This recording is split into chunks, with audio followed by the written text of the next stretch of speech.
হুগলি গ্রামীণ পুলিশের উদ্যোগে অনুষ্ঠিত হচ্ছে সাইবার পাঠশালা। মূলত স্কুলের ছাত্রছাত্রী ও তাদের অভিভাবকদের সাইবার প্রতারণার ক্ষেত্রে কি করণীয় বা কতটা সাবধানতা অবলম্বন করা উচিত এই বিষয়গুলোর উপর একটি সচেতনমূলক ক্যাম্প করা হয় হরিপালের একটি সভাকক্ষে। হরিপাল, তারকেশ্বর ও সিঙ্গুর ব্লকের ছাত্রছাত্রী ও তাদের অভিভাবকরা এই সচেতনমূলক কর্মসূচিতে অংশগ্রহণ করেন। মূলত অনলাইন লেনদেনে প্রতারণা, সমাজ মাধ্যমে প্রতারণা, লোন দেওয়ার নামে প্রতারণা, প্রলোভনমূলক ফোন কল, আধার জালিয়াতি সহ একাধিক বিষয়ে সাইবার প্রতারণা কিভাবে হয় এবং প্রতারণা হওয়ার আগে পর্যন্ত কি করা উচিত প্রত্যেকটি বিষয়ের উপর হাতে নাতে শেখানো হয় ছাত্রছাত্রী থেকে অভিভাবকদের। 3 দিন ধরে চলবে এই কর্মসূচি। সাইবার পাঠশালা কর্মসূচিতে উপস্থিত ছিলেন হুগলি গ্রামীণ পুলিশের পুলিশ সুপার কামনাশিস সেন সহ জেলা পুলিশের উচ্চপদস্থ অফিসার থেকে পুলিশ কর্মীরা।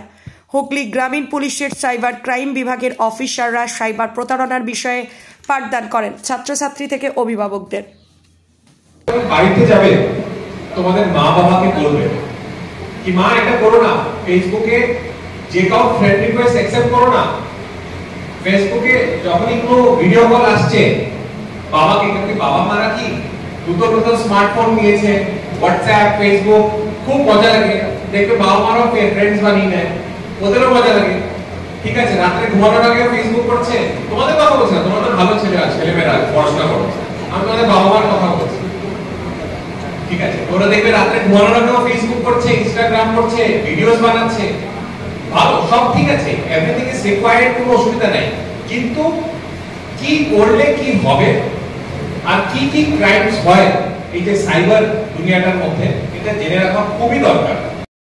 আজকে যেটা এখানে আমরা ভাবলাম একটু ডিফারেন্ট করে করা হোক, তো এখানে সাইবার পাঠশালা আমরা এই জাস্ট একটা কনসেপ্ট নিয়েছি যেখানে একটু স্কুলের মতন এখানে 5টা স্কুলস এসছে আর কি। তো এটা 3 দিন চলবে এখানে এই সাব ডিভিশনের জন্য, মানে হেডকোয়ার্টার সাব ডিভিশনের জন্য। তো মোটামুটি 15 to 20 স্কুলস আমরা কভার করবো 3 দিনে আর কি। আর এখানে আপনারা দেখতে পাচ্ছেন ভিতরে, মানে উপরে যেটা ছিল আর কি, it's a very interactive way আর কি। মানে কোনো এখানে কোনো ডুজ অ্যান্ড ডোন্টস এরকম বলা হচ্ছে না, এখানে সিম্পল লাইভ এক্সাম্পল দিয়ে তো এটাকে ইন্টারেস্টিং বানিয়ে কী হয়েছিল, অল যেটা সত্যি ঘটনা আমরা ফেস করি, যেটা ফেস করা হয়েছে, যেটা ওইটাকে একটু ইন্টারেক্টিভ বানিয়ে বাচ্চাদেরকে একটু ইন্টারেস্টিং করে আর কি এটা দেখানো হচ্ছে, বোঝানো হচ্ছে আর কি। সাইবার যেটা আছে, মানে সাইবার ক্রাইম যেটা আছে, এটা যে ফোল্ডে বাড়ছে, যে পরিমাত্রা বাড়ছে আর কি, তো ওটাকে প্রিভেন্ট করা খুবই দরকার। তো এটার জন্য এই সাইবার পাঠশালাটা হুগলি রুরাল পুলিশ করা হয়। রেজাল্টের মধ্যে এই সচেতনতা বৃদ্ধির ফলে কি সাইবার প্রতারণা কমবে? দেখেন, আমাদের লজিকটা এটাই আছে কি বাচ্চাদেরকে মানে বাচ্চাদেরকে বোঝানো হচ্ছে বা বাচ্চাদেরকে দেখানো হচ্ছে, ওরা প্রতিটা বাচ্চাকে অ্যাটলিস্ট ওর মা বাবা ভাই বোনকে তো বলবে, যেটা আমি স্টার্টিংয়ে ওদেরকে বললাম কি এটা তোমাদেরকে দেখানো হচ্ছে, কিন্তু দ্য হোল পয়েন্টে তোমরা গিয়ে মা বাবাদেরকে বুঝাবে। আজকাল তো ফেসবুক, ইনস্টাগ্রাম সবই আজকাল সবাই ইউজ করছে আর কি। তো অনেকজনরা জানে না কি কখন থেকে কী ক্লিক করলে আর কি কী হয়ে যায় আর কি।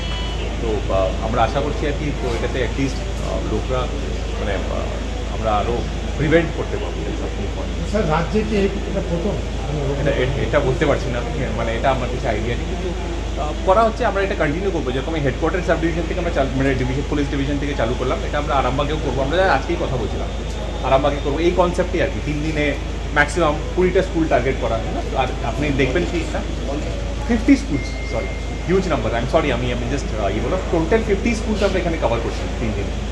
তো আপনি বুঝতে পারছেন এরকম করে যদি প্রতিটা সাব ডিভিশন যদি আমরা করি, তো কতটা স্কুলস আর কতটা বাচ্চাদেরকে আমরা কভার করতে পারবো। আর টার্গেটটা হলো ওটাই কি ওই টিনেজ যারা পড়ুয়া যারা আছে আর কি, ওদেরকে আমরা টার্গেট করছি, যে ওরা নিজেও বুঝবে এবং ওদের মা বাবা বা ফ্যামিলি মেম্বারদেরকে ওদের থেকেও বোঝাবে। এটা মূলত কোন বিষয়গুলোর উপর সাইবার প্রতারণার ক্ষেত্রে কোন বিষয়গুলো অনেক পাঠদান করা হচ্ছে? দেখেন, আমাদের আমি বলছি আর কি, আমাদের দেখবেন আমরা কাউন্টার লাগিয়েছি, ডিফারেন্ট টাইপস অফ ফ্রডে ডিফারেন্ট টাইপস অফ কাউন্টার, আলাদা কাউন্টার লাগানো আর কি। তো কাউন্টারে এই যে এখন যেটা চলছে, ইনিশিয়ালি একটা ডেমনস্ট্রেটিভ ভিডিও চলছে আর কি, দেখানো হচ্ছে আর কি কী হচ্ছে, কী হয় কী না হয়, কী ক্লিক করলে কী হয় আর কি।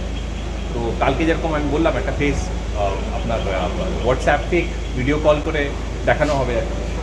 তো মেন যেটা আছে ওটা হলো ফেসবুকে যেটা হয়, পরিচয় হয়ে ফেসবুকে বা ফ্রেন্ড রিকোয়েস্ট, যেটা আমরা ভয় পাই, যেটা আমরা চাই না যেটা কোনোভাবে হোক, বলে কি নিজেদের পার্সোনাল কোনো ইমেজেস, ফটোজ, ভিডিওস কিছু শেয়ার করে দেওয়া, এবং এরপরে যেটা ব্ল্যাকমেলিংয়ের যেটা যেটা হয় আর কি। তো এটা আমরা চাই না, কিন্তু এটা খুবই ট্রমাটিক এক্সপিরিয়েন্স একটা টিনেজার মানে এটা পড়ুয়ার জন্য আর কি। সবচেয়ে ইম্পর্টেন্ট তো আমি এটা বলবো, অ্যাপার্ট ফ্রম ফিনান্সিয়াল ক্রাইম যেটা হয় আর কি।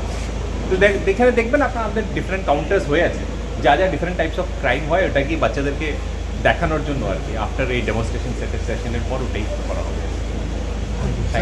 ইনসিডেন্ট যেটা হয়েছে কালকে রাত্রে দুটার সময় ইনসিডেন্টটা হয়েছে আর কি, যেখানে আপনার নকশা মোড়ে যেখানে শ্যুট আউটটা হয়েছিল আর কি।